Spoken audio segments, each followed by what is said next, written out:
வார்த்தைகளை கேட்டு மொழிபெயர்க்க சகோதரனுக்கும் கிருபை பாராட்டு. ஆண்டவரே, யார் வீடுகளில் கூடியிருக்கிறார்களோ எல்லாரும் வீடுகளில் இதை பிரசன்னராக இருந்தாலும் விசுவாச ரத்தத்தை ஆண்டவரே பிள்ளைகள் மேலே வீடுகளில் தெளிக்கிறோம். இந்த ஆண்டவரே இந்த மாலை வேளையை எங்களை பரிசுத்தப்படுத்தித்தார். நித்தியத்துக்கு எதுவான நேரமாக எங்களை மாற்றித்தார். எல்லா அந்தகார சக்திகள் பிசாசின் கிரைகளை நாமத்தை அப்புறப்படுத்தி வார்த்தை சுதந்திரமாக கொடுக்கப்பட, அது ஏற்றுக்கொள்ளப்பட, அதை கீழ்ப்படிய ஆண்டவர் நிலைமைகள் உதவி செய்ய ஜெபிக்கிறோம்.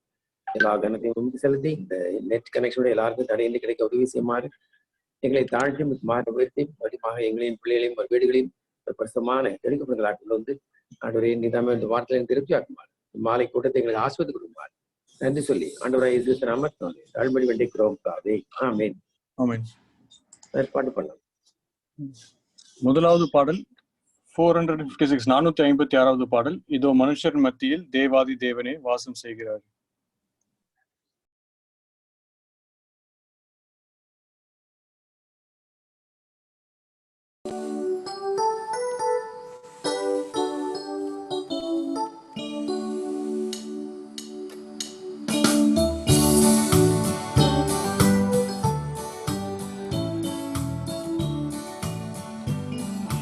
மனுஷரின் மத்தியில் தேவாதி தேவன் வாசம்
இரண்டாவது பாடல் 513வது பாடல் பரிசுத்தர் கூட்டம் நடுவில் ஜொலித்திடும் சுத்த ஜோதியே.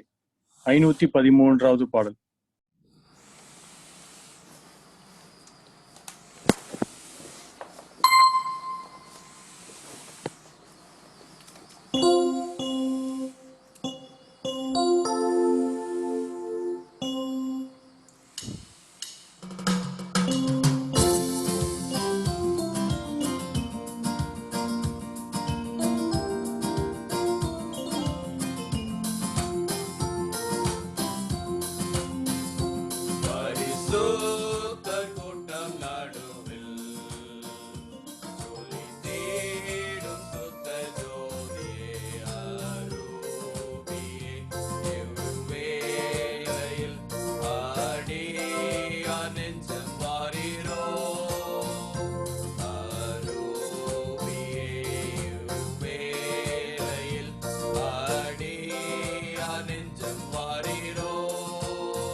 ஓகேண்ணே John start.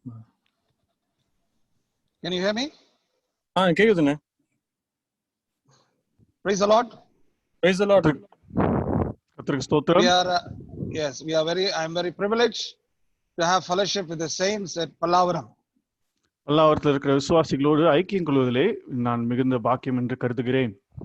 Before I could go further, நான் இதுக்கு மேலாக கடந்து செல்வதற்கு முன்பாக I'm bound to remember the services of late brother Anand Raj, servant of God. கர்த்தருக்குள் நித்திரையடைந்த தேவனுடைய ஊழியக்காரன் சகோதரர் ஆனந்த் அவருடைய ஊழியத்தை நினைவு கூற நான் கடமைப்பட்டிருக்கிறேன். He was always a man who was very zealous for the Lord, for the Lord's house, Lord's people and the Lord's interests. கர்த்தருக்காகவும் கர்த்தருடைய வீட்டிற்காகவும் கர்த்தருடைய பிள்ளைகளுக்காகவும் அதிக வைராக்கியம் கொண்டவர். He was a very versatile man in relation to arrangements for convocations, meetings, very precise and very neat and very proper. இந்த மாதிரி கூட்டங்கள், கான்வகேஷன்ஸ், இது காரியங்களை ஒழுங்கு செய்வதிலே அதுவும் கருத்தும் கவனம் உள்ளவராக இருந்தவர். எல்லாவற்றையும் செய்யக்கூடியவர். He was very hospitable man. Whenever we visited Pallavaram, other places, there was always a variety and warmth to receive us, to accept us and to take care of us, and especially my late father. பல்லாவரத்திற்கு நாங்கள் எப்பொழுதெல்லாம் வந்த பொழுதும் முக்கியமாக கர்த்தருக்குள்ளாக என்னுடைய தகப்பனார் மூத்த சகோதரன் K Philip அவர்கள் வந்த பொழுதும் எங்களை விசாரிப்பதிலே அதிக கருத்தாய் கவனமாய் இருந்தவர். He was a strict disciplinarian in the gospel. மிகவும் சுவிசேஷத்திலே மிகவும் கட்டாயமாக இருந்தவர். He could travel far and wide and go as the Lord led him. ஆண்டவர் அவரை நடத்தின பிரகாரமாக எவ்வளவு தூரம் வேண்டுமானாலும் அவர் பிரயாணித்து சென்றவர். It so happened that in his travel God took him to a better destination in the will and plan of God. கர்த்தருடைய சித்தத்தின் நிமித்தமாக அவர் இவ்விதமாக பிரயாணத்தில் இருக்கும் பொழுது கர்த்தர் அவரை தமக்கென்று அழைத்து கொண்டார். And we are thankful to God for his life and ministry. அவருடைய ஊழியத்திற்காகவும் அவருடைய வாழ்க்கைக்காகவும் நாங்கள் தேவனுக்கு நன்றி அறிதல் உள்ளவர்களாக இருக்கிறோம்.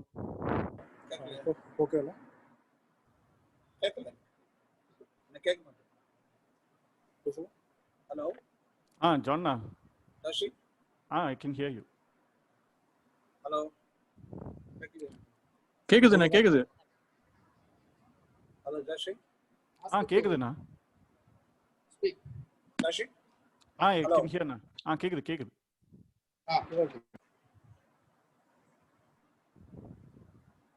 கேக்குது ஜான்னா. Hello. Bluetooth connected. கேக்குதுனா? அங்க கேக்குது. ஜான்னா. Hello. You are able to hear. நீங்க ரெஸ்பாண்ட் பண்ணலையா? அண்ணா. I can't hear. கேக்குதுன்னு ஜான்னா. கேக்குதா? பேசவா? நீங்க கண்டினியூ பண்ணுங்க. I can't hear you, Josh. You can hear me. I can't hear you. This way it's a problem here. I can't hear him. Headphone put. Bluetooth problem. Just wait. Sure. Ask him to sing one song. No. Hold on. What's up?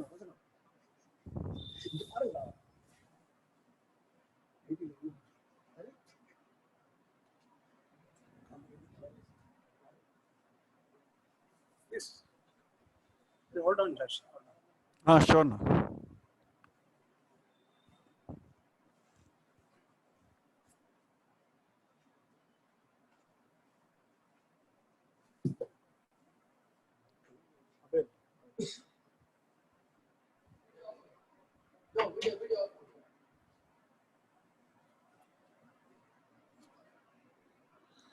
Video. இரு அத போய்டலாம். Nothing. Here please. Hello. Now you can hear me? Yes na. A little louder. Joe, louder. So we are thankful to the Lord for his life and ministry of late brother Anand Raj, servant of God. தேவனுடைய ஊழியக்காரன் கர்த்தருக்குள்ளாக நித்திரையடைந்த சகோதரன் ஆனந்தராஜ் அவருடைய வாழ்க்கைக்காகவும் அவருடைய ஊழியத்திற்காகவும் தேவனுக்கு நன்றியறிதல் உள்ளவர்களாக இருக்கிறோம். He served the Lord at St. Thomas Mount, Pallavaram, and through his instrumentality, Krompet, Madipakam, Katangaluthur and Punjeri, Valanjeri, many other assemblies got raised. இங்கே send Thomas மவுண்ட்லயும் ஒரு ஊழியர் செஞ்சார். பல்லாவரம், குரோம்பேட், காட்டாங்குளத்தூர், வல்லஞ்சேரி, பூஞ்சேரி, இந்த மாதிரி அநேக இடங்களில் படி பார்க்கலாம். அநேக இடங்களிலே அவர் விதமாக ஊழியம் செய்து அநேக சாட்சிகளை எழுப்பினார். God blessed him with a very appropriate companion in Christ and with 7 sons. கர்த்தருக்குள்ளாக ஏற்ற ஒரு துணைவியாரை கொடுத்து 7 மகன்களை கொண்டு அவரை தேவன் ஆசீர்வதித்தார். As Sister Ruth is still on the bed, we are still remembering her for the Lord's mercy. சகோதரி ரூத்தான் அவர்கள் படுக்கையில் இருக்கும் பொழுதும் நாங்கள் அவர்களை ஜெபத்திலே நினைவு கூறுகிறோம் தேவனுடைய இரக்கத்திற்காக. Before we go further, we will offer a short word of prayer. வேதத்தை தியானிப்பதற்கு முன்பாக சிறிது ஜெபத்தை செய்வோம். Loving Heavenly Father, அன்புள்ள பரலோக பிதாவே, we thank you for the life and ministry of late Brother Anand Raj, servant of God. ஆண்டவரே, சகோதரன் ஆனந்தராஜ் தேவனுடைய ஊழியக்காரன் அவருடைய வாழ்க்கைக்காகவும் ஊழியத்திற்காகவும் ஸ்தோத்திரிக்கிறோம். We thank you for all the fellowship warmth we received and spiritual food through his instrumentality.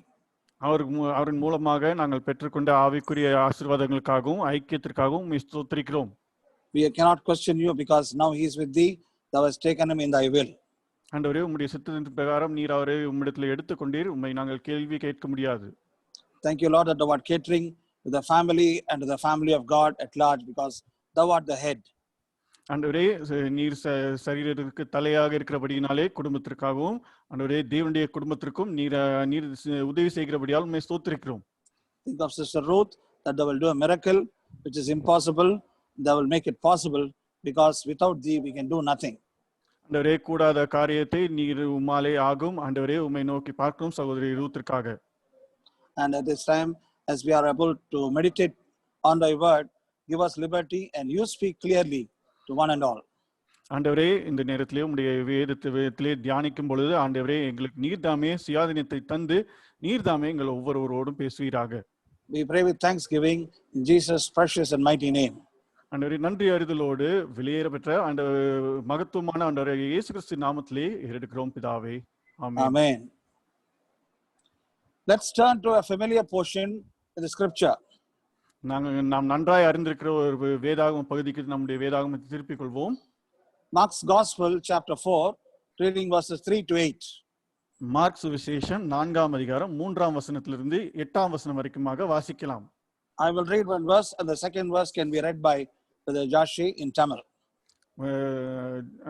சகோதரன் 3ஆம் வசனத்தை வாசிப்பார்கள். 4ஆம் அடுத்த வசனத்தை நான் தமிழிலே வாசிக்கிறேன்.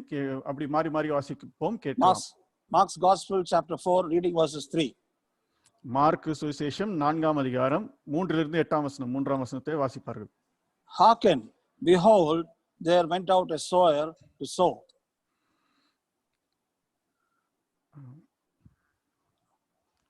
I will just turn the portion. Oh, no problem, no problem. Mark 4ஆம் அதிகாரம் 4ஆம் வசனத்தை நான் வாசிக்கிறேன், கேளுங்க.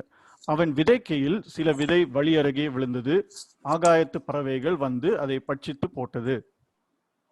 Verse 5, and some fell on stony ground where it had not much earth, and immediately it sprang up because it had no depth of earth. 6ஆம் வசனம், வெயில் ஏறின போதோ தீந்து போய் வேரில்லாமையால் உலர்ந்து போயிற்று. Verse 7, some fell among thorns, the thorns grew up and choked it, and it yielded no fruit.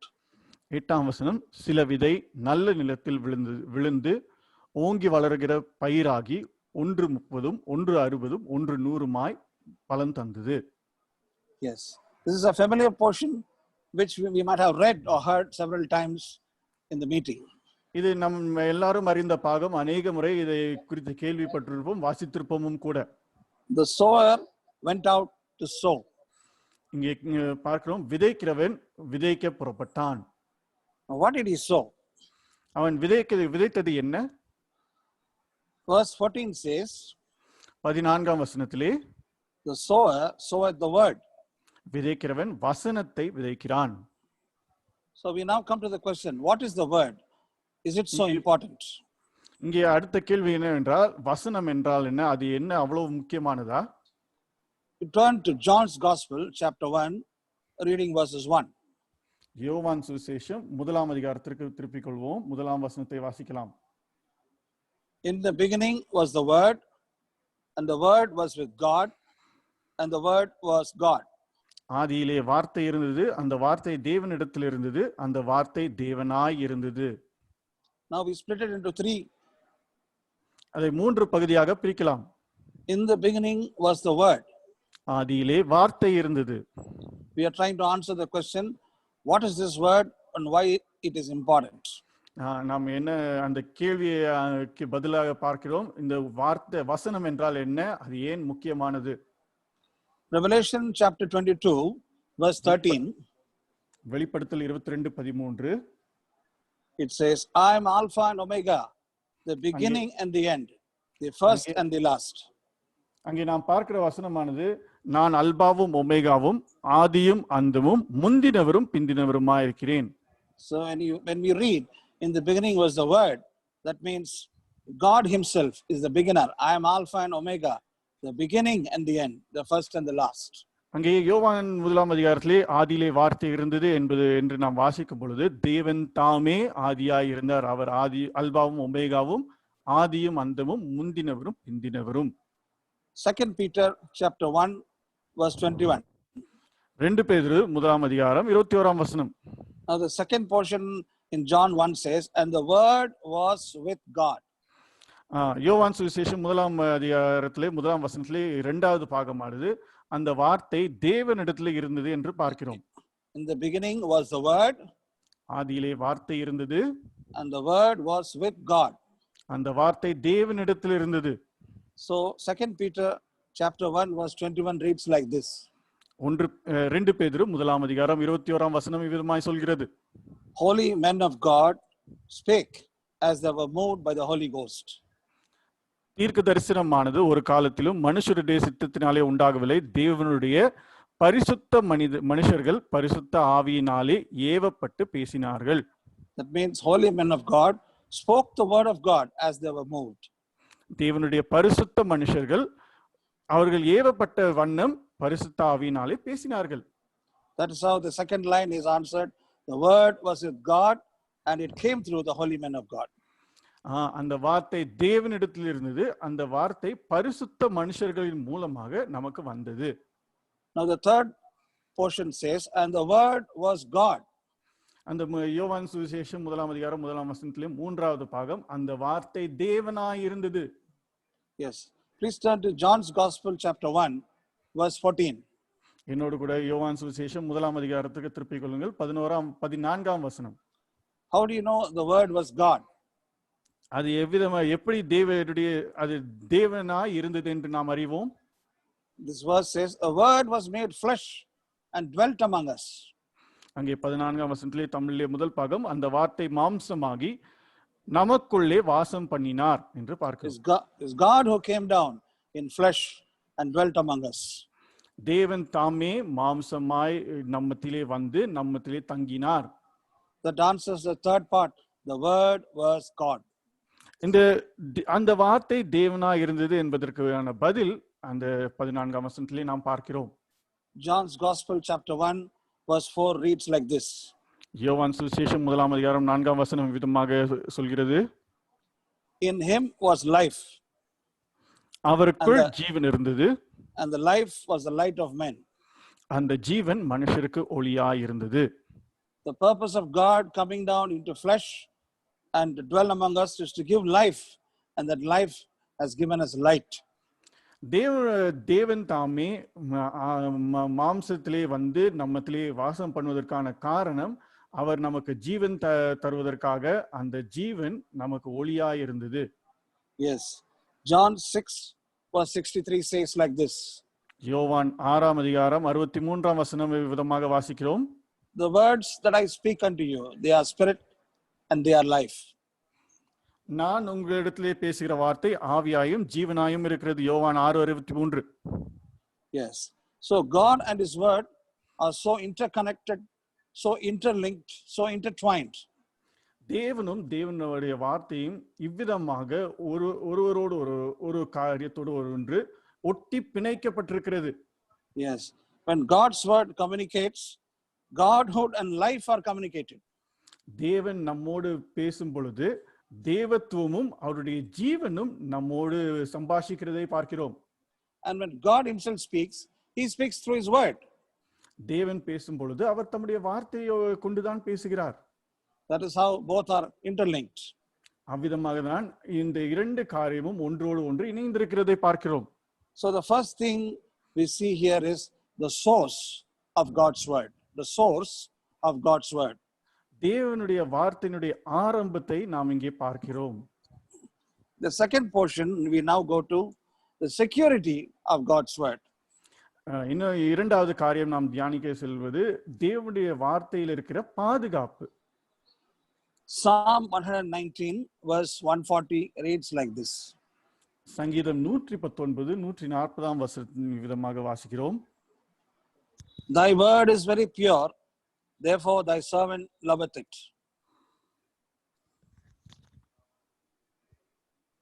சங்கீதம் 119 140 உமது வார்த்தை மிகவும் புடமிடப்பட்டது, உமது அடியேன் அதில் பிரியப்படுகிறேன். Pure means without contamination, without any unnecessary material, irrelevant material. இங்கே சுத்தமாக புடமிடப்பட்டது என்பதிலே எந்த ஒரு அசிங்கமான காரியமோ அருவருப்பான காரியமோ அங்கு இல்லாமல் இருக்கு, சுத்தமா இருக்கிற காரியம் அது. Pure water is good for health. It vitalizes the body. It satisfies your thirst. சுத்தமான தண்ணீர் நம்முடைய சரீரத்திற்கு புதுப்பிக்கிற காரியத்தை தருகிறது, நம்முடைய தாகத்தை தீர்க்கிறது. God's word satisfies your thirst. It is healthy, not heavy. தேவனுடைய வார்த்தையானது நம்முடைய தாகத்தை தீர்க்கிறது, நமக்கு அது ஒரு கஷ்டமான காரியம் அல்ல. It is without contamination. அது எந்த கலங்கமும் இல்லாமல் இருக்கிறது நமக்கு. It is without irrelevant material. அது எந்த தேவையற்ற பொருளும் இல்லாததாக சுத்தமாக இருக்கிறது. That is why the psalmist says, thy word is very pure, therefore thy servant loveth it. அதனாலேதான் இங்கே சங்கீதக்காரன் சொல்கிறார் 119 140 உமது வார்த்தை மிகவும் புடமிடப்பட்டது, உமது அடியேன் அதில் பிரியப்படுகிறேன். John 4:14 reads like this. யோவான் 4:14 விதமாக வாசிக்கிறோம். Whoso drinketh of the water that I give him shall never thirst, but the water that I give him shall be a well of water spring up into everlasting life. நான் கொடுக்கும் தண்ணீரை குடிக்கிறவனுக்கோ ஒரு காலம் தாகம் உண்டாகாது. நான் அவனுக்கு கொடுக்கும் தண்ணீர் அவனுக்குள்ளே நித்திய ஜீவ காலமாய் ஊறுகிற நீரூற்றாய் இருக்கும் என்றார். So when there is purity and God's water satisfying me, I am satisfied and I become a well to satisfy others. அங்கே சுத்தமும் தேவனுடைய தண்ணீர் என்னுடைய தாகத்தை தீர்க்கிறதுமா இருக்கும் பொழுது நான் மற்றவர்களுடைய தாகத்தை தீர்க்கிற கிணறாக நீரூற்றாக மாறுகிறேன். Ephesians chapter 5 verse 25 and 26 reads like this. எபேசியர் 5ஆம் அதிகாரம் 25 26ஆம் வசனத்தை விதமாக வாசிக்கிறோம். Christ also loved the church and gave himself for it, that he might sanctify and cleanse it with the washing of water by the word. அப்படியே கிறிஸ்துவும் சபையில் அன்பு கூர்ந்து தாம் அதை திருவசனத்தை கொண்டு தண்ணீர் முழுக்கினால் சுத்திகரித்து பரிசுத்தமாக்குகிறதற்கும் என்று பார்க்கிறோம். Now the second thing regarding the security of God's word, தேவனுடைய வசத்திலே இருக்கிற பாதுகாப்பை குறித்து இரண்டாவது காரியம், John's Gospel chapter 17 reading verses 17. யோவான் சுவிசேஷம் 17ஆம் அதிகாரம் 17ஆம் வசனம். Sanctify them through thy truth, thy word is truth. யோவான் 17:17 உம்முடைய சத்தியத்தினாலே அவர்களை பரிசுத்தமாக்கும், உம்முடைய வசனமே சத்தியம். Truth means it's a fact, it's a certainty in accordance with reality. சத்தியம் என்பது அதிலே ஒரு நிச்சயம் இருக்கிறது, உறுதி இருக்கிறது, அதிலே நம்பகத்தன்மைக்கான காரியம் இருக்கிறது. John 14:6 says, the Lord Jesus said, I am the way, the truth and the life. யோவான் 14:6 ஆண்டவராக இயேசு கிறிஸ்து சொல்கிறார், நானே வழியும் சத்தியமும் ஜீவனுமா இருக்கிறேன். God is the way to reach something very certain, and when you see him, that the truth gives you life. நிச்சயமாக நம்பகத்தன்மையான காரியத்திற்கான மார்க்கம் தேவனாக இருக்கிறார், அதன் மூலமாக நமக்கு ஜீவன் கிடைக்கிறது. John's Gospel 8:32 reads like this. யோவான் சுவிசேஷம் 8ஆம் அதிகாரம் 32ஆம் வசனம் விதமாக வாசிக்கிறோம். He shall know the truth, and the truth shall make you free. நீங்கள் சத்தியத்தை அறிவீர்கள், சத்தியம் உங்களை விடுதலையாக்கும். Now, are you as an individual in search of a truth which is not contaminated, without irrelevant material, without contamination? நீங்கள் ஒரு தனி நபராக இருக்கும் பொழுது இவ்விதமாக தூய்மையான எந்த களங்கமும் இல்லாத சத்தியத்தை நாடுகிறீர்களா? Are you in search of a truth which is not heavy on your head, but that which will make you free? உங்களுடைய ஞானத்திலே, உங்களுடைய அறிவிலே பாரமாய் இல்லாமல் உங்களை விடுதலை ஆக்குகிற சத்தியத்தை நீங்கள் தேடுகிறீர்களா? Know God in the person of Jesus Christ. He is truth and his word is true. நீங்கள் ஆண்டவராக இயேசு கிறிஸ்துவை அறிந்து கொள்ள வேண்டும். அவர் உண்மை உள்ளவர், அவர் சத்தியம் உள்ளவர்.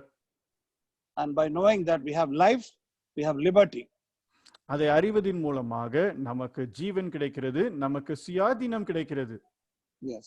Now the third aspect regarding the security of God's word. தேவனுடைய வார்த்தையில் இருக்கிற பாதுகாப்பை குறித்ததான மூன்றாவது காரியம் Psalm 119 verse 89. சங்கீதம் 119:89. Forever, O Lord, thy word is settled in heaven. கர்த்தாவே, உமது வசனம் என்றென்றைக்கும் வானங்களில் நிலைத்திருக்கிறது. That means his word stands firm. It is unchangeable.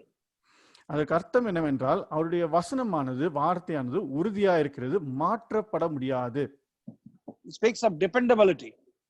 அது அந்த வசனத்தின் மேலே நாம் சார்ந்து கொள்ளக்கூடிய தன்மையை காட்டுகிறது. Now please turn with me to Acts of the Apostles chapter 27. அப்போஸ்தலருடைய நடவடிக்கைகள் 27ஆம் அதிகாரத்திற்கு திருப்பிக் கொள்வோம். Verses 20 and 25, brother Joshua will read. 20-25ஆம் வசனத்தை நான் தமிழிலே வாசிக்கிறேன், கேளுங்க. அப்போஸ்தலர் 27, 20, 25. அநேக நாளாய் சூரியனாவது நட்சத்திரங்களாவது காணப்படாமல் மிகுந்த பெருங்காற்றும் மழையும் அடித்துக் கொண்டிருந்தபடியினால் இனி தப்பி பிழைப்போம் என்னும் நம்பிக்கை முழுமையும் அற்று போயிற்று. 25ஆம் வசனம், ஆனபடியினாலே மனுஷரே திடமனதாயிருங்கள், எனக்கு சொல்லப்பட்ட பிரகாரமாகவே நடக்கும் என்று தேவனிடத்தில் நம்பிக்கையாயிருக்கிறேன். See how Paul held on to God's word as something dependable. இங்கே பார்க்கிறீர்களா எவ்விதமாக அப்போஸ்தலனாகிய பவுல் தேவனுடைய வார்த்தையை சார்ந்து கொள்ளக்கூடிய தன்மையை கொண்டுதான் இருக்கிறதுனால் சார்ந்து கொண்டார் என்று பார்க்கிறோம். They were in the midst of a storm and shipwreck. அங்கே ஒரு பெரிய புயலிலே கப்பல் நொறுங்கி போகிற நிலைமையிலே அந்த காரியத்திலே காணப்படுகிறார்கள். They could see neither sun nor stars nor moon. அங்கே சூரியனையோ சந்திரனையோ நட்சத்திரத்தையோ அவர்கள் பார்க்கவே இல்லை. All hope of being saved was lost. காப்பாற்றப்படுவோம் என்ற எல்லா நம்பிக்கையும் இழந்து விட்டார்கள்.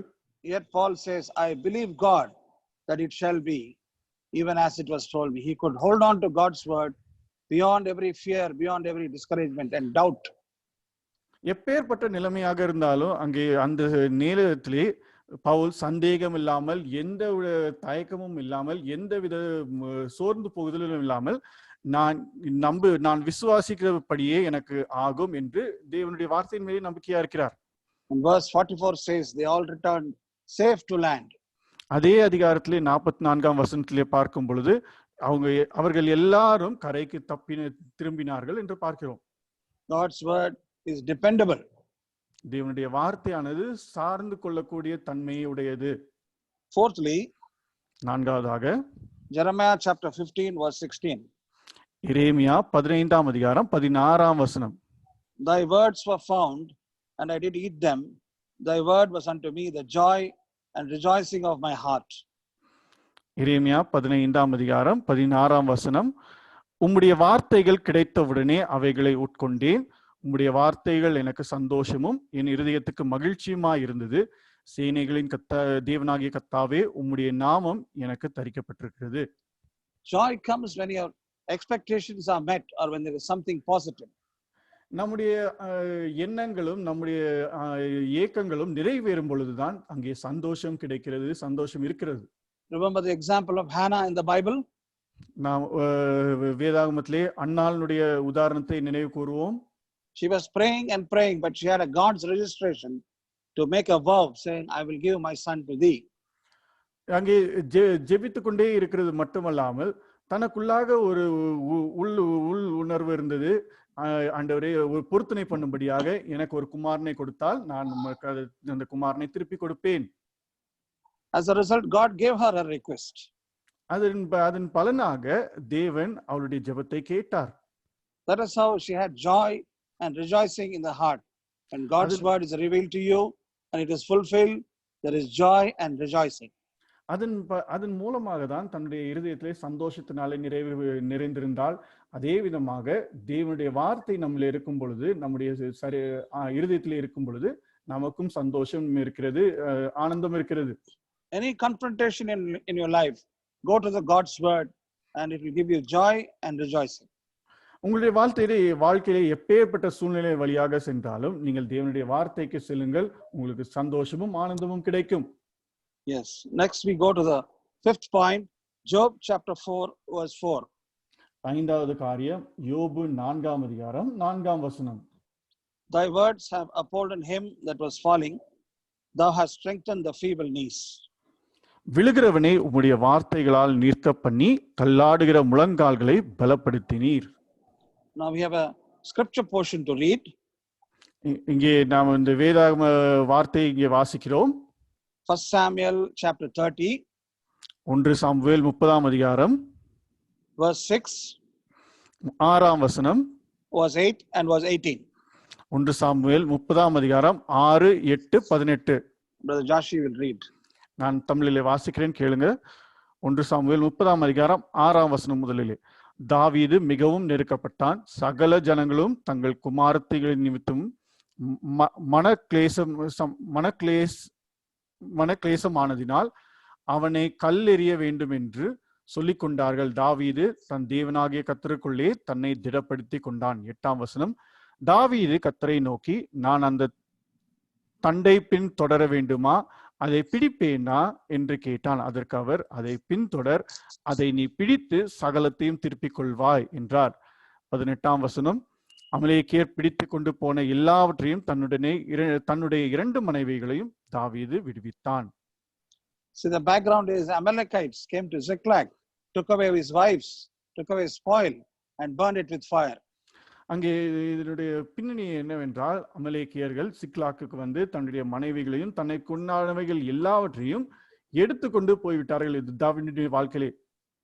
David's men were in deep discouragement as to what to do. தாவீதோடு கூட இருந்தவர்கள் அதிகமாக சோர்ந்து போய் என்ன செய்வது என்று திகைத்துக் கொண்டிருந்தார்கள். God's word says David encouraged himself in the Lord his God. ஆனால் தேவனுடைய வார்த்தை சொல்கிறது, தாவீது தன் தேவனாகிய கர்த்தருக்குள்ளே தன்னை திடப்படுத்தி கொண்டான். Secondly, in verse 8, he inquires of the Lord, shall I go or not?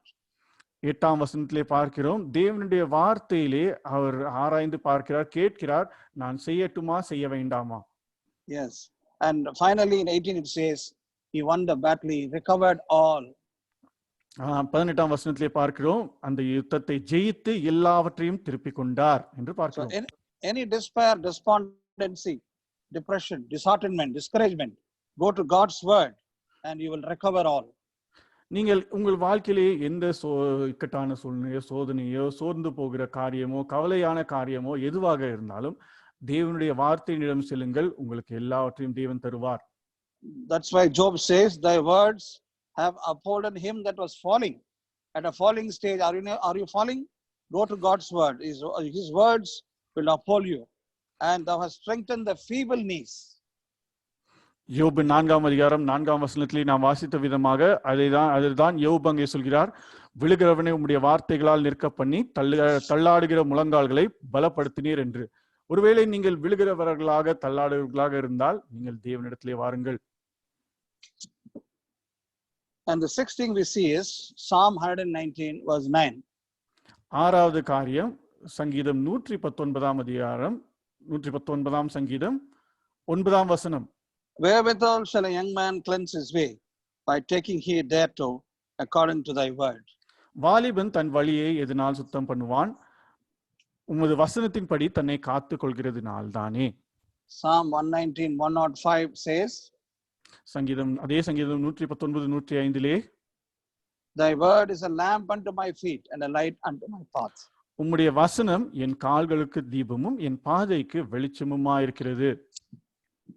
God's word shows you the way. The immediate lamp shows you something immediate. Light shows you something distant. தேவனுடைய வார்த்தையானது நமக்கு வெளிச்சத்தை காட்டுகிறது. தீபமானது நமக்கு பக்கத்துல இருக்கிற காரியத்தை உடனடியாக காண்பிக்கிறதா இருக்கிறது. And the light shows you the way ahead, far away. வெளிச்சமானது நம்முடைய வழியை நமக்கு வழியை காட்டுகிறது, தூரத்திலே இருக்கிற காரியங்களையும் காட்டுகிறதா இருக்கிறது. God's word helps us to go the right way. It is so secure. தேவனுடைய வார்த்தையானது சரியான வழியிலே நாம் பாதுகாப்பாக செல்ல நமக்கு உதவுகிறது. Yes. And seventhly, Psalm 119, 103. சங்கீதம் 119 அதிகாரம் 103 வசனத்தை பார்ப்போம். 7வது காரியமாக, How sweet are thy words unto my taste, yes, sweeter than honey to my mouth. உம்முடைய வார்த்தைகள் என் நாவுக்கு எவ்வளவு இனிமையானவைகள், என் வாய்க்கு அவைகள் தேனிலும் மதுரமாயிருக்கும். Honey is a strength giver. It is palatable to all age groups. தேனானது எல்லா வயதுக்குரியவர்களுக்கும் பலத்தை கொடுக்கிற ஒரு ஆகாரமா இருக்கிறது. Word of God gives strength, sweetness and taste. தேவனுடைய வார்த்தை நமக்கு பலத்தை கொடுக்கிறது, இனிமையை கொடுக்கிறது, நமக்கு ருசியை தருகிறது. Please turn to the scripture portion, Acts of the Apostles chapter 3. அப்போஸ்தலர் 3ஆம் அதிகாரத்துக்கு என்னோடு திருப்பிக் கொள்ளுங்க. Reading verse 2, 6, 7 and 8. Brother Joshua will read in Tamil. நான் தமிழிலே வாசிக்கிறேன். அப்போஸ்தலர் 3ஆம் அதிகாரம் 2, 6, 7, 8 வாசிக்கிறதை கேளுங்க. 2ஆம் வசனம். அப்பொழுது தன் தாயின் வயிற்றிலிருந்து சப்பானியாய் பிறந்த ஒரு மனுஷனை சுமந்து கொண்டு வந்தார்கள். தேவாலயத்திலே பிரவேசிக்கிறவர்களிடத்தில் பிச்சை கேட்கும்படி நாடோறும் அலங்கார வாசல் என்னப்பட்ட தேவாலய வாசல் அண்டையிலே வைப்பார்கள். 6ஆம் வசனத்திலிருந்து வாசிக்கிறேன். அப்பொழுது பேதுரு, வெள்ளியும் பொன்னும் என்னிடத்தில் இல்லை, என்னிடத்தில் உள்ளதை உனக்கு தருகிறேன். நசரேயனாகிய இயேசு கிறிஸ்துவின் நாமத்தினாலே நீ எழுந்து நட என்று சொல்லி வலது கையினால் அவனை பிடித்து தூக்கிவிட்டான். உடனே அவனுடைய கால்களும் கரடுகளும் பலன் கொண்டது. அவன் குதித்தெழுந்து நின்று நடந்தான். நடந்து குதித்து தேவனை துதித்துக் கொண்டு அவர்களுடனே கூட தேவாலயத்திற்குள் பிரவேசித்தான். This lame man was in a dilapidated, despised, dejected condition. இந்த கால் முடமான இந்த நபர் அவ்வளவு இக்கட்டான சூழ்நிலையிலே, எல்லாராலும் புறக்கணிக்கப்பட்ட நிலைமையிலே, எல்லாம் இழந்த நிலையிலே காணப்படுகிறார் என்று பார்க்கிறோம். But the apostles gave him the word of God. They said, silver and gold have I none, but such as I have given thee. In the name of Jesus, rise up and walk. அங்கே இருந்த அப்போஸ்தலர்கள் தேவனுடைய வார்த்தையை கொண்டு வந்து அவனிடத்திலே, வெள்ளியும் பொன்னும் என்னிடத்தில் இல்லை, எங்களிடத்தில் இருக்கிறது உனக்கு தருகிறேன். நசரேயனாகிய இயேசு கிறிஸ்துவின் நாமத்தினாலே நீ எழுந்து நட என்று சொன்னார்கள். As a result of hearing God's word, he received strength. தேவனுடைய வார்த்தையை கேட்டதின் பலனாக அவன் தன்னுடைய சரீரத்திலே பலனை பெற்றான். God's word is like honey, sweet. It gave sweetness to his life, and he was walking and leaping, praising God, and it gave strength to his bones. தேவனுடைய வார்த்தையானது தேனை போல இருந்து அவனுடைய சரீரத்திற்கு பலனை கொடுத்து, இனிமையை கொடுத்து, அவன் நடந்து செல்ல குதிக்க உதவி செய்தது. அது மட்டுமல்லாமல் அவனுடைய எலும்புகளுக்கு பலனை கொடுத்தது. Psalm 27:14 says, சங்கீதம் 27:14 வாசிக்கிறோம். Wait on the Lord, be of good courage, he shall strengthen thine heart. சங்கீதம் 27:14, கர்த்தருக்கு காத்திரு, அவர் உன் இருதயத்தை ஸ்திரப்படுத்துவார். திடமனதாயிரு, கர்த்தருக்கு காத்திரு. Yes, waiting on the Lord means not just closing your eyes and sitting, but wait on his word. Wait in prayer, wait in worship, and there is an answer from the Lord through his word. கர்த்தருக்காக காத்திரு என்று சொல்கிற காரியத்திலே கடை மூடிக்கொண்டு நான் கர்த்தருக்காக காத்திருக்கிறேன் என்று சொல்கிற காரியம் அல்ல. ஜெபத்திலே தரித்திருந்து, ஆராதனையிலே தரித்திருந்து அவருடைய வார்த்தைக்காக காத்திருக்கிற காரியம். Then he gives his word, that God gives sweetness, it gives strength to us. அவருடைய வார்த்தைக்காக காத்திருக்கும் பொழுது அவருடைய வார்த்தையை அவர் தருகிறார். அந்த வார்த்தை நமக்கு இனிமையும் பலத்தையும் தருகிறது. So first we have seen the source of God's word. தேவனுடைய வார்த்தையின் ஆரம்பத்தை நாம் பார்த்தோம். Secondly, we have seen the security of God's word. இரண்டாவதாக தேவனுடைய வார்த்தையில் உள்ள பாதுகாப்பை குறித்து பார்த்தோம். Thirdly, we see the simplicity and stability of a ground needed to receive God's word. மூன்றாவதாக தேவனுடைய வார்த்தையை பெற்றுக்கொள்வதற்கான எளிமையான அந்த நிலையை குறித்து நாம் பார்க்க போகிறோம். Mark's Gospel chapter 4 reading verses 4. Mark சுவிசேஷம் 4ஆம் அதிகாரம் 4ஆம் வசனத்திலிருந்து வாசிக்கிறோம். Joshi can read verse 4 and verse 15. Mark சுவிசேஷம் 4ஆம் அதிகாரம் 4ஆம் வசனம் 15ஆம் வசனம் நான் தமிழிலே வாசிக்கிறேன், கேளுங்க. அவன் விதைக்கையில் சில விதை வழி அருகே விழுந்தது, ஆகாயத்து பறவைகள் வந்து அதை பட்சித்து போட்டது. 15ஆம் வசனம், வசனத்தை கேட்டவுடனே சாத்தான் வந்து அவர்கள் இருதயங்களில் விதைக்கப்பட்ட வசனத்தை எடுத்து போடுகிறான். இவர்களே வசனம் விதைக்கப்படுகிற வழி அருகானவர்கள். Yes, some fell on the wayside. இங்கே அந்த விதைக்கப்படுகிற விதையானது வழி அருகே விழுந்தது. Our heart should, then Satan cometh and taketh away the word. அங்கே பார்க்கிறோம், சத்ருவாகிய சாத்தான் வந்து அந்த வசனத்தை எடுத்து போடுகிறான். We see in 2 Corinthians chapter 11 verse 3. 2 கொரிந்தியர் 11ஆம் அதிகாரம் 3ஆம் வசனத்திலே பார்க்கிறோம். Joshi can read in Tamil. நான் தமிழிலே வாசிக்கிறேன். 2 கொரிந்தியர் 11:3. ஆகிலும் சர்ப்பமானது தன்னுடைய தந்திரத்தினாலே ஏவாளை வஞ்சித்தது போல உங்கள் மனதும் கிறிஸ்துவை பற்றிய உண்மை நின்று விலகும்படி கெடுக்கப்படுமோவென்று பயந்திருக்கிறேன். Just a minute, I'll change my stool. I'll sit in a chair. 1 minute. 1 minute.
Okay, Joshi, can you hear me?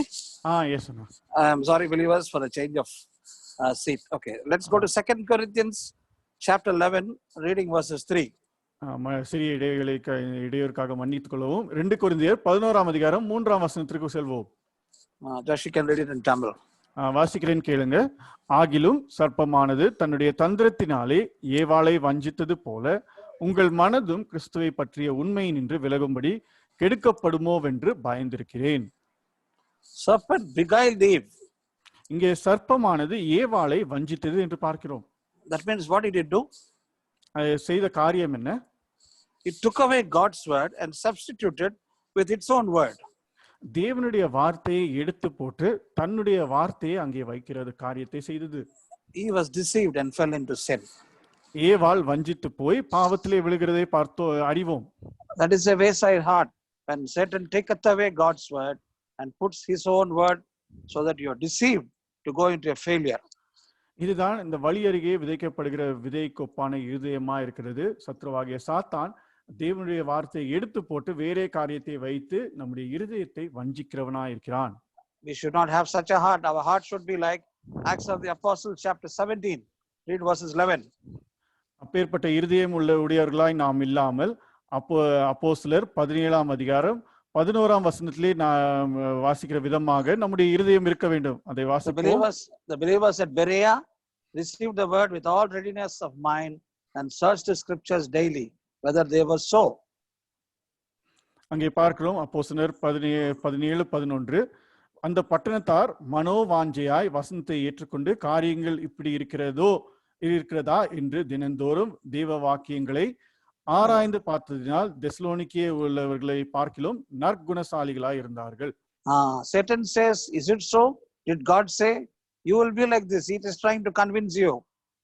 இங்கே சத்ருவாகிய சாத்தான் அது அப்படியா, தேவன் அவ்விதமாக சொன்னாரா என்று தேவன் சொல்லாததை நம்மை நம்ப வைக்கும்படியாக பார்க்கிறான்.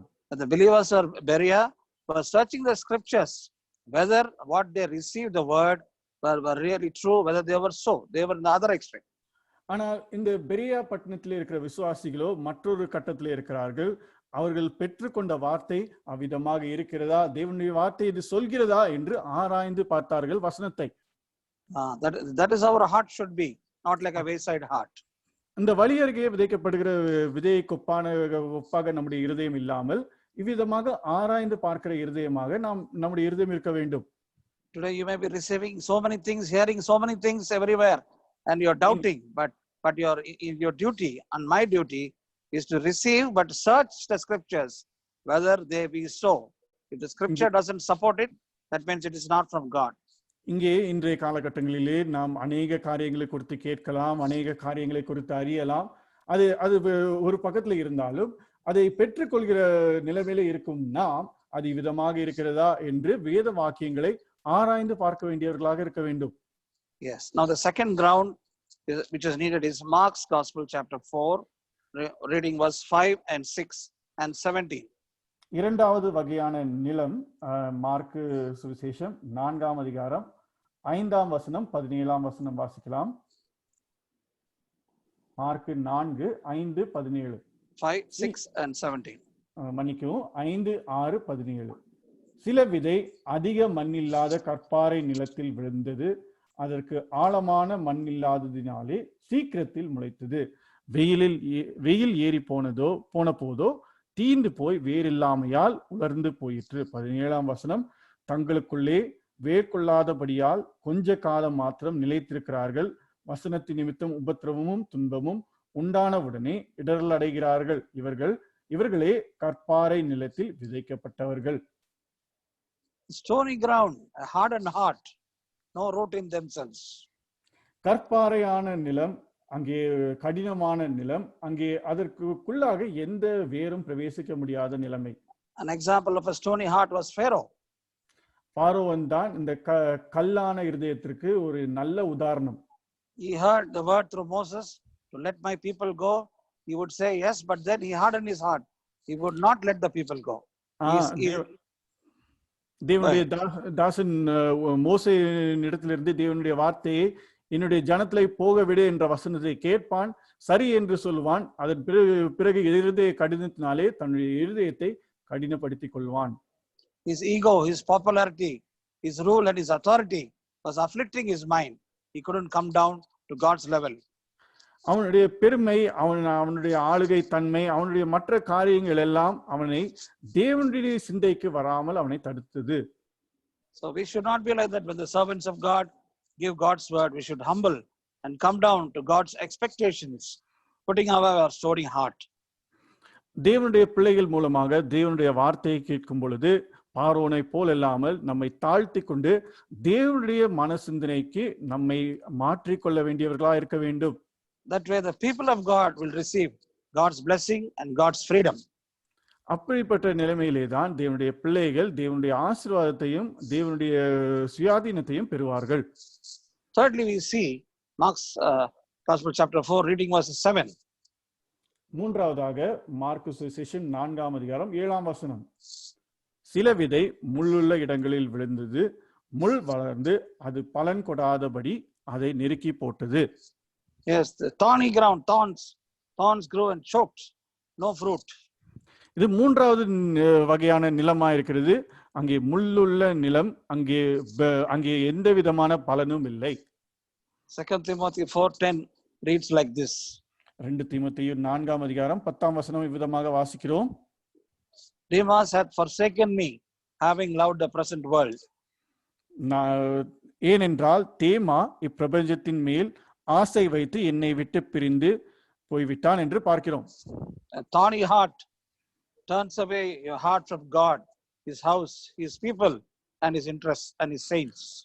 முள்ளுள்ள நிலத்திற்கு ஒப்பான இருதயமானது தேவனை விட்டும், தேவனுடைய வார்த்தையை விட்டும், தேவனுடைய பிள்ளைகளை விட்டும், அவருடைய வீட்டை விட்டும் நம்முடைய இருதயத்தை திருப்பி விடுகிற காரியமா இருக்கிறது. Matthew's Gospel, chapter 19, verse 22, we read like this. மத்தேயு சுவிசேஷம் 19ஆம் அதிகாரம் 22ஆம் வசனத்திலே விதமாக வாசிக்கிறோம். There's a young man who confronted the Lord Jesus and he said, "Good master, what shall I do to inherit eternal life?" அங்கே ஒரு வாலிபனானவன் அங்கே வந்து நல்ல போதகரே, நான் நித்திய ஜீவனை அடையும்படி என்ன செய்ய வேண்டும் என்று கேட்கிறான். The Lord tells him, "Go sell all that thou hast, give to the poor, come and follow me."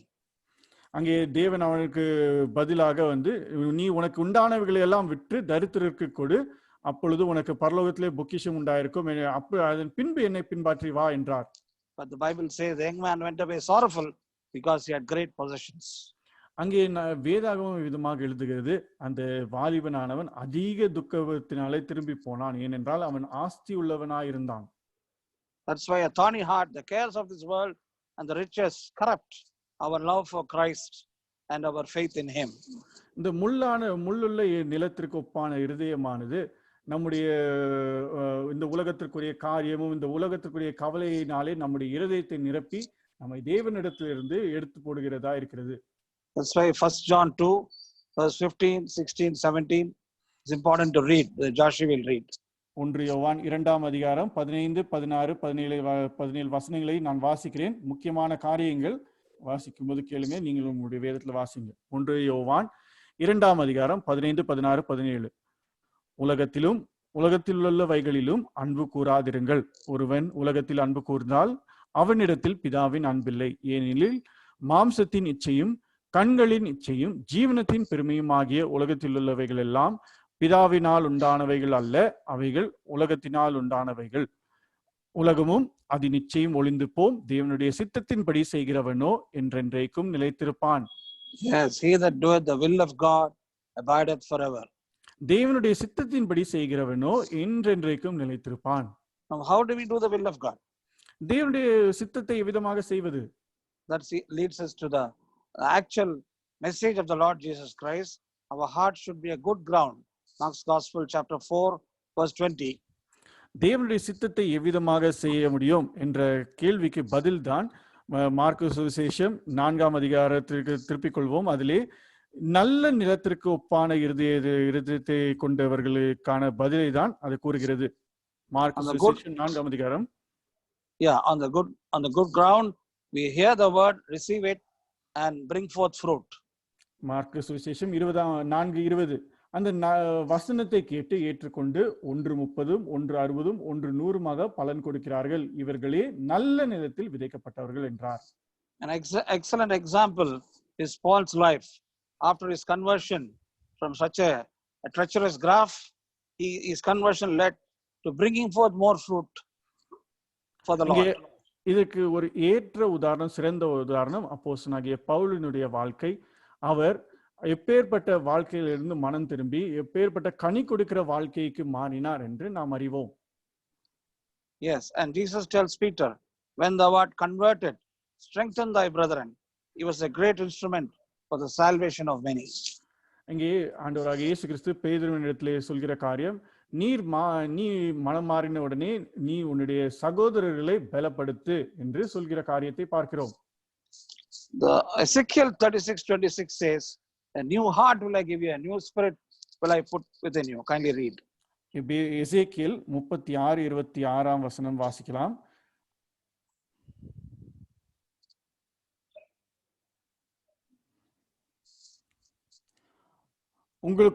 உங்களுக்கு நவமான இருதயத்தை கொடுத்து உங்கள் உள்ளத்திலே புதிதான ஆவியை கட்டளையிட்டு கல்லான இருதயத்தை உங்கள் மாம்சத்திலிருந்து எடுத்து போட்டு சதையான இருதயத்தை உங்களுக்கு கொடுப்பேன். Yes, so let us ask the Lord to make our hearts a good ground, so that according to John 15:16, it says, "You have not chosen me. I have chosen you and ordained you that you should go and bring forth fruit, and that your fruit should remain." யோவான் இங்கே நாம் தேவனை நோக்கி பார்ப்போம். நமக்கு தேவன் கல்லான இதயத்தை எடுத்து போட்டு சதையான இருதயத்தை தேவன் நமக்கு கொடுக்கும்படியாக யோவான் 15ஆம் அதிகாரம் 16ஆம் வசனத்தின் பிரகாரமாக நான் வாசிக்கிறேன். நீங்கள் என்னை தெரிந்து கொள்ளவில்லை, நான் உங்களை தெரிந்து கொண்டேன். நீங்கள் என் நாமத்தினாலே பிதாவை கேட்டுக்கொள்வது எதுவோ அதை அவர் உங்களுக்கு கொடுக்கத்தக்கதாக நீங்கள் போய் கனி கொடுக்கும்படிக்கும் உங்கள் கனி நிலைத்திருக்கும்படிக்கும் நான் உங்களை ஏற்படுத்தினேன். So our heart should be a good ground, not only to receive God's word, but to bring forth fruit. நம்முடைய இருதயமானது ஒரு நல்ல நிலத்தை போல தேவனுடைய வார்த்தையை பெற்றுக்கொள்வது மட்டுமல்லாமல் அவருக்காக கனி கொடுக்கிற வாழ்க்கையும் வாழ வேண்டியதா இருக்கிறது. Yes, we have seen the source of God's word. தேவனுடைய வார்த்தையினுடைய ஆரம்பத்தை பார்த்தோம். We have seen the security of God's word. தேவனுடைய வார்த்தையின் பாதுகாப்பை குறித்து பார்த்தோம். We have seen the simplicity and the stability of a ground needed to receive God's word. தேவனுடைய வார்த்தையை பெற்றுக்கொள்வதற்கான ஒரு ஏற்ற நிலத்தை குறித்து பார்த்தோம். Fourthly, we see the sowing of God's word. நான்காவதாக தேவனுடைய வார்த்தையை விதைக்கிற காரியத்தை குறித்து பார்ப்போம். The responsibility of a sower. தேவனுடைய வார்த்தையை விதைக்கிறவனுடைய உத்தரவாதத்தை குறித்ததான காரியம். First is preach the word. முதலாவது காரியம் தேவனுடைய வார்த்தையை பிரசங்கிக்க வேண்டும். 1 Corinthians 1:18 says, preaching of the cross is the power of God. சிலுவையின் உபதேசம் தேவனுடைய வல்லமையாயிருக்கிறது என்று 1 கொரிந்தியர் 1:18 பார்க்கிறோம். Them that perish it is foolishness, but unto us it is the power of God. சிலுவையை பற்றிய உபதேசம் கெட்டு போகிறவர்களுக்கு பைத்தியமாயிருக்கிறது, ரட்சிக்கப்படுகிற நமக்கோ அது தேவ பலனாயிருக்கிறது. Mark's Gospel chapter 16 verse 15. Mark சுவிசேஷம் 16ஆம் அதிகாரம் 15ஆம் வசனம். Going into all the world and preach the gospel. அங்கே பார்க்கிறோம், பின்பு அவர் அவர்களை நோக்கி நீங்கள் உலகமெங்கும் போய் சர்வ சிருஷ்டிக்கும் சுவிசேஷத்தை பிரசங்கியுங்கள். The first thing is to preach the word. முதலாவது காரியம் தேவனுடைய வார்த்தையை பிரசங்கிக்க வேண்டும். Secondly, practice the word. இரண்டாவது காரியம் தேவனுடைய வார்த்தையை நம்முடைய வாழ்க்கையிலே நடைமுறை வாழ்க்கையிலே கொண்டு வர வேண்டும். 1 Timothy 4:7 says, 1 தீமோத்தேயு 4ஆம் அதிகாரம் 7ஆம் வசனத்திலே பார்க்கிறோம், exercise thyself unto godliness. 1 தீமோத்தேயு 4:7 சீர்கேடும் கிளவிகள் பேச்சுமாயிருக்கிற கட்டுக்கதைகளுக்கு விலகி தேவ பக்திக்கு ஏதுவாக முயற்சி பண்ணு. Yes. Verse 12 says, 12ஆம் வசனத்திலே be thou an example of the believers in word. உன் இளமையை குறித்து ஒருவனும் உன்னை அசட்டை பண்ணாதபடிக்கு நீ வார்த்தையிலும் நடக்கையிலும் அன்பிலும் ஆவியிலும் விசுவாசிலும் கற்பிலும் விசுவாசிகளுக்கு மாதிரியாயிரு. Yes, this is the responsibility of a sower, to preach the word, to practice the word. Thirdly, to preserve the word. இது ஒரு விதைக்கிறவனுடைய உத்தரவாதமா இருக்கிறது. வசனத்தை பிரசங்கிக்க வேண்டும், வசனத்தை நம்முடைய வாழ்க்கையிலே அபியாசிக்க வேண்டும். மூன்றாவது காரியமாக வசனத்தை பாதுகாக்க வேண்டும். Psalm 119 verse 11 says, சங்கீதம் 119:11 பார்க்கிறோம், thy word have I hid in my heart that I might not sin against thee.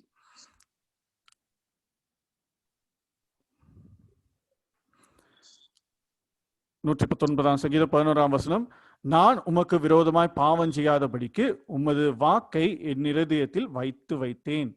Yes, preserve the word. Fourthly, give preeminence to the word. மூன்றாவது காரியம் அவருடைய வார்த்தையை பாதுகாத்து வைக்க வேண்டும். நான்காவது காரியம் அவருடைய வார்த்தைக்கு முக்கியத்துவத்தை கொடுக்க வேண்டும். Job 23:12 says, யோபு 23:12 பார்க்கிறோம், I have esteemed the words of his mouth more than my necessary food.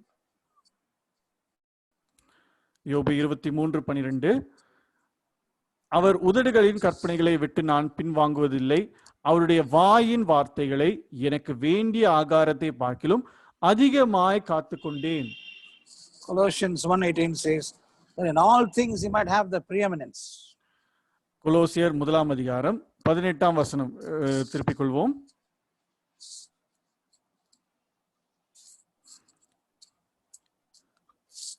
அவரே சபையாகிய சரீரத்துக்கு தலையானவர், எல்லாவற்றிலும் முதல்வராயிருக்கும்படி என்று பார்க்கிறோம். Yes. Next is permeate yourself with the word of God. அடுத்தது ஐந்தாவது காரியம், தேவனுடைய வார்த்தையை நம்முடைய வாழ்க்கையிலே ஊடுருவ நாம் அனுமதிக்க வேண்டும்.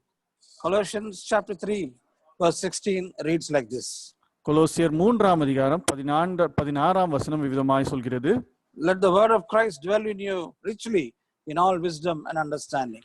கிறிஸ்துவின் வசனம் உங்களுக்குள்ளே சகல ஞானத்தோடும் பரிபூர்ணமாக வாசமாயிருப்பதாக. Yes, and Psalm 19 says verse 10 and 11. சங்கீதம் 19:10-11 சொல்கிறது, More to be desired are they than gold. அநேக வித பொன்வெளியை பார்க்கிலும் அவருடைய வசனம் அதிகமாக வாஞ்சிக்கப்பட வேண்டியதா இருக்கிறது. Yes, the next we go to peruse on God's word. That means meditate on God's word. அடுத்ததாக ஆறாவதாக நாம் பார்க்கிறோம், அவருடைய வசனத்தை தொடர்ந்து தியானிக்கிற காரியம். Why should we meditate? Because Psalm 119:130 says, the entrance of thy word giveth light. Light dispelleth darkness. ஏன் அவருடைய வார்த்தையை நாம் தியானிக்க வேண்டும் என்று பார்க்கும் பொழுது சங்கீதம் 119:130 வசனத்திலே பார்க்கிறோம்,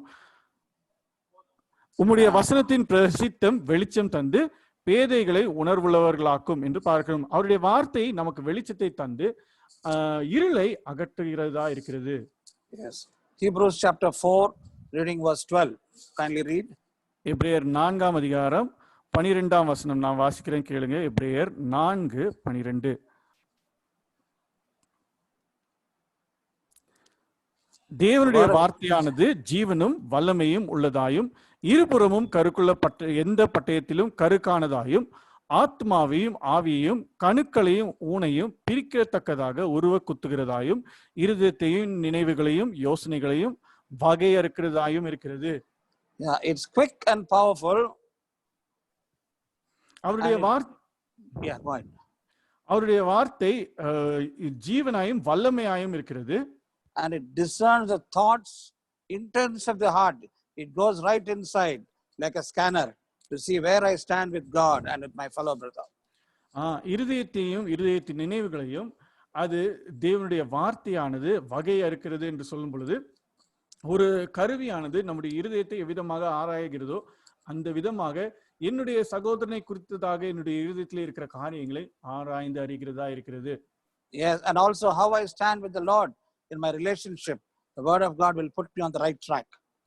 தேவனுடைய வார்த்தையானது தேவனுக்கு முன்பாக அவரோடு இருக்கிற ஐக்கியத்தை எவ்விதமா இருக்கிறது என்று ஆராய்ந்து சரியான வழியிலே என்னை வழி நடத்துகிறது. 2 Timothy 3:16 says, 2 தீமோத்தேயு 3:16 பார்க்கிறோம், all scripture is given by the inspiration of God. 2 தீமோத்தேயு 3:16 தேவ வாக்கியங்கள் எல்லாம் தேவ ஆவியினால் அருளப்பட்டிருக்கிறது என்று பார்க்கிறோம். The more you peruse on God's word, there is more light, there is more life, there is more liberty. தேவனுடைய வார்த்தையை நீங்கள் அதிகமாய் தியானித்து அதில் இருக்கும் பொழுது அங்கே ஜீவன் இருக்கிறது, அங்கே வெளிச்சம் இருக்கிறது, அங்கே உங்களுக்கு சுயாதீனம் இருக்கிறது. Lastly, we see praise him according to his word, pray unto him according to his word. கடைசியாக அவருடைய வார்த்தையை அனுசரித்து ஜெபிக்க வேண்டும். Many of our songs in our fellowship are scripture set to tune, not just nice meter and rhythm and good verbatim, but it is all scripture set to tune. இந்த காரியத்தை அறிந்து கொள்ள வேண்டும். நம்முடைய சபையிலே தேவன் தம்முடைய தாசர்கள் மூலமாக நமக்கு கொடுத்த பாடல்கள் தேவனுடைய வார்த்தையின் அடிப்படையிலே தான் எழுதப்பட்ட பாடல்கள். ஏதோ நல்ல வார்த்தைகளை கொண்டோ, ஏதோ நல்ல இசையை கொண்டோ, ஏதோ நல்ல தாளத்தை கொண்டோ இயற்றப்பட்ட பாடல்கள் அல்ல. As you sing, they may not be jumpy always, but they bring you into tune with God himself because they contain God's word. இந்த இவ்விதமான பாடல்களை பாடும்போது ஒருவேளை நம்முடைய உணர்ச்சிகளை கிளறாமல் இருக்கலாம், நம்முடைய உணர்ச்சிகளை தூண்டாமல் இருக்கலாம், ஆனால் தேவனுடைய வார்த்தையோடு நம்மை சரிப்படுத்துகிற பாடல்களாய் இருக்கின்றது. Many convocations and many deep experiences people have waited upon God, and through God's servants they have composed very useful songs. அநேக கான்வெகேஷன், அநேக விசேஷித்த கூட்டங்களின் மூலமாக பெற்றுக்கொண்ட வார்த்தையின் அடிப்படையிலே தேவனுடைய தாசர்கள் தேவனுக்காக காத்திருந்து இந்த பாடல்களை இயற்றினார்கள். One day I was in Rajamandri in the Holy Convocation. ஒரு நாளிலே நான் ராஜமந்திரியிலே பரிசுத்த சபை கூடலிலே இருந்தேன். Before the meeting started, I was playing an instrumental in the mic, just in the keyboard. இந்த கூட்டம் ஆரம்பிக்கிறதுக்கு முன்பாக நான் கீபோர்டிலே இவ்விதமாக இசையை வாசித்துக் கொண்டிருந்தேன். The song is Parama Pidave, you know. அந்த பாடல் என்னவென்றால் பரமபிதாவே என்ற பாடல். Slowly one brother came up to the stage. ஒரு சகோதரர் மெதுவாக என்னிடத்திலே வந்தார். He said, I'm very much touched, I'm enjoying this song. அவர் இவ்விதமாக நான் இந்த பாடலினாலே தொடப்பட்டு இதை நான் சந்தோஷப்படுகிறேன் என்று என்னிடத்திலே சொன்னார். Then he told me, it's I who composed this song. My name is Jackson. I composed this song when I went through very deep experiences in my life. And Lord helped me to compose. அவர் இவ்விதமாக என்னிடத்திலே சொன்னார், என்னுடைய பெயர் Jackson, இந்த பாடலை நான் தான் இயற்றினேன். அநேக கஷ்டத்தின் வழியாக செல்லும் பொழுது தேவன் எனக்கு சகாயம் செய்தபடினாலே இந்த பாடலை இயற்றினேன் என்று சொன்னார். So that's why praise him according to his word. Pray to him according to his word. அவருடைய வார்த்தையின் அடிப்படையிலே அவரை துதிக்க வேண்டும். அவருடைய வார்த்தையின் அடிப்படையிலே அவரிடத்திலே ஜெபிக்க வேண்டும். So preach the word. முதலாவதாக வசனத்தை பிரசங்கிக்கிற காரியம். Practice the word. அவருடைய வசனத்தை அபியாசிக்கிற காரியம். Preserve the word. அவருடைய வார்த்தையை பாதுகாக்க வேண்டும். Give preeminence to the word. அவருடைய வார்த்தைக்கு முக்கியத்துவத்தை கொடுக்க வேண்டும். Permeate yourself with the word. அவருடைய வார்த்தை நம்முடைய வாழ்க்கையிலே ஊடுருவ அனுமதிக்க வேண்டும். Peruse on the word. அவருடைய வார்த்தையை தியானிக்க வேண்டும். Praise him according to his word. அவருடைய வார்த்தையின் அடிப்படையிலே அவரை ஆராதிக்க வேண்டும், துதிக்க வேண்டும். Yes, finally we have seen the source of God's word. கடைசியாக நாம் இதற்கு முன்பாக தேவனுடைய வார்த்தையின் ஆரம்பத்தை பார்த்தோம். We have seen the simplicity, security of God's word. தேவனுடைய வார்த்தையின் பாதுகாப்பை குறித்து பார்த்தோம். We have seen the simplicity and stability of ground needed to receive God's word. தேவனுடைய வார்த்தையை பெற்றுக்கொள்ள கூடிய நிலத்தை குறித்து பார்த்தோம். We have seen the sower and the responsibility of the sower. இங்க விதைக்கிறவனுடைய உத்தரவாதத்தை குறித்து பார்த்தோம். Finally we see the surety of God's word. கடைசியாக தேவனுடைய வார்த்தையின் உறுதியை குறித்து பார்ப்போம். Bible says, heaven and earth shall pass away, but my words shall not pass away. தேவனுடைய reference? I have so not. Okay. Matthew. Heaven and earth shall pass away, but my words shall not pass away. இங்கே பார்க்கிறோம், மத்தேயுவிலே வானமும் பூமியும் ஒளிந்து போகும், என்னுடைய வார்த்தையோ ஒளிந்து போவதில்லை என்று பார்க்கிறோம். That's why listen to God's word. அதனாலே தேவனுடைய வார்த்தையை நாம் கேட்க வேண்டும். Like God's word. தேவனுடைய வார்த்தையை விரும்ப வேண்டும். And live God's word. தேவனுடைய வார்த்தையை ஜீவிக்க வேண்டும். I always appreciate Brother Rajasekhar. He always sings the best book to read is the Bible. Even when his family occasions at Maragada Maligai and other places, when traders were there, still he never hesitated to sing. The best book to read is the Bible. The simple chorus, but effective chorus. சகோதரன் ராஜசேகர் அவர்களை நான் அதிகமாக மெச்சிக்கிறது உண்டு. அவர் எந்த வித காரியமாக இருந்தாலும், தன்னுடைய சொந்த குடும்ப காரியமாக இருந்தாலும், எந்த இடமாக இருந்தாலும், யார் இருந்தாலும் கூட அவர் பாடுகிற ஒரு பாடல் வாசிக்க சிறந்த புஸ்தகம் வேதம். அது ஒரு எளிமையான பாடல், ஆனால் அது அவ்வளவு ஆழ்ந்த சத்தியம் இருக்கிறது அதிலே. May God bless the word and bless you congregation and make you to the expectations of Christ. தேவன் தாமே இந்த பகிர்ந்து கொண்ட வார்த்தையை ஆசீர்வதிப்பாராக, கேட்ட உங்களையும் ஆசீர்வதிப்பாராக, அவருடைய சிந்தனைக்கு உங்களை கொண்டு வருவாராக. Continue to pray for me and for especially my mother is having a little blood pressure. She may be all right and I may have to reduce my weight, and please remember us in your prayers. எனக்காகவும் என்னுடைய தாயாருக்காகவும் ஜெபித்துக் கொள்ளுங்கள். என்னுடைய சரீர சுகத்திற்காகவும் என்னுடைய உடல் எடை குறைவுக்காகவும் ஜெபித்துக் கொள்ளுங்கள். என்னுடைய தாயாருக்கு ரத்த அழுத்தத்தினாலே ஒரு கொஞ்சம் சிறிய பிரச்சனை இருக்கிறது, அதற்காகவும் ஜெபித்துக் கொள்ளும்படியாக தாழ்மையுடன் கேட்டுக்கொள்கிறேன். The right time when the Lord will enable us to meet. Praise the Lord. ஏற்ற நேரத்திலே அவருடைய சித்தத்தின்படியாக தேவன் நம்மை சந்திக்க உதவி செய்வார். கர்த்தருக்கு ஸ்தோத்திரம். Okay, Joshi. Okay. Thank you. Is there a final prayer now? Somebody is praying. Somebody. Thanks. சாமுel uncle, நீங்க ஃபைனல் ப்ரேயர் பண்ணிடுங்க. பெரியப்பா பெனடிக்ஷன்.